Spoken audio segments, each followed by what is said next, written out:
Nauram iti may kadwa atukad nga aking kanawan apaset iti Newborn Lumber and Hardware. Amasarakan iti Rizal Street, Zone 6, Bantay, Ilocosur. Aldaw iti Biyernes, may kasyam iti aldaw iti daytoy abulan. Naalisto nga di makkel iti apoy. Ngem napaspas dagiti kaming iti bombero, iti Metro Bigan, nga indado ulwan iti Bureau of Fire Protection, iti nasao nga ili. Naimatangan pay nga ron iti suporta iti ama iti nadakamat nga ili. Ani Mayor Sammy Parilla. Metro Bigan kami tayo tayo, so nga siya tada dagiti Kwatibigan.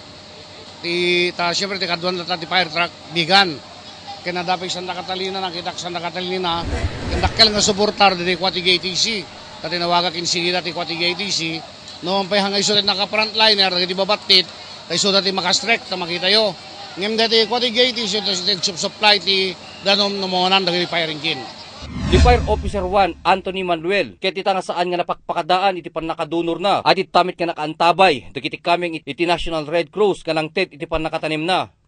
Nasugatan po kanina, so mahirap kasi pasukin kasi sarado yung bintana, binasag namin yung bintana para mapasok kasi mahirap patensir kasi pintura hazardous material siya. Opo, mahirap puminga kasi yung chemical nakakawalan ng ini nga po.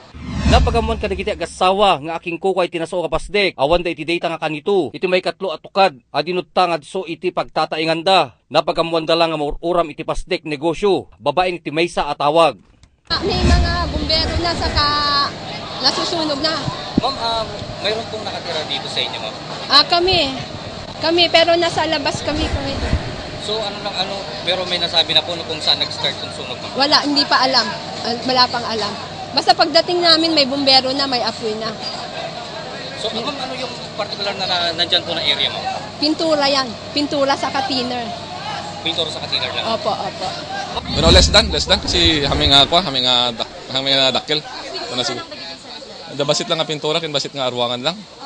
Hindi ko alain siguro kasi di mga 5 o'clock dahil may nga customer mi nga talon sa customer mi nga imuli nga ito nga napada nakita ti arwangan. Naladaw da nga rimwar So, dahil siguro, ti kami, may isang suspect siya. Awa may sabi lang yung muli nga ito Gapwa na tadalaok ka chemical, dagiti maururam, dita nga nagusar dagiti kaming iti bombero, iti mang patal na nadaras iti darang. Awen, gamin tatay niya, tatay, pagsangbe tayo, makita tayo nga talaga na darang, oray, manong nga danom, iti ay manong nosel, di mang bugbuga. Gamin deto'y flammable deto'y kunatayo niya deto'y pimpintura. So nga tata babaen dagiti chemicals nga abdakan niya tayo iti Bigan City Fire Station. So ti talagang impailaw tayo deto'y truck tayo iti Bigan. Siguro deto'y ket lumber iti mesanin ti concentration di uram. Tadi ti napimpinpen dagiti pimpinta. Pinta gani tiner. Bale pa nakabali showroom pa din, party showroom ti deti. Deta ti wala to ta investigator tayo ti dami ti fire investigator tayo. At no makuha tayo malay masigurado tayo di paggapon di uram. Ken pagay Awan may tinakita, wenno na pagamuan nga adda, natiliwda, nga managkundaway, gapuan ng taadamit na kiti kaming iti kapulisan, anang kita iti linak kental na. Ryan Pardo, Core TV News.